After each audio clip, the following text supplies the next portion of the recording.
ನೋಡಿ ನಮ್ಮ ಕೃಷಿ ಹೊಂಡ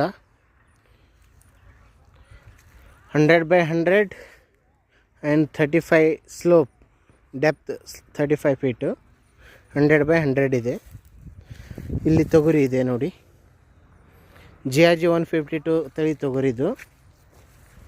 ಒಳ್ಳೆ ಚೆನ್ನಾಗಿ 5 ಫೀಟ್ ಅಂತರ ತೊಗರಿ ಚೆನ್ನಾಗಿ ಬಂದಿದೆ ನೋಡಿ.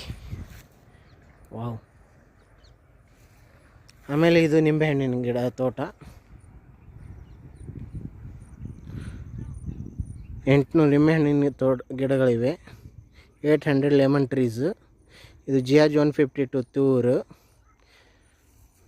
yield is very best, high yield, 10 quintal per acre. Profit for lemon is 15 lakh per year.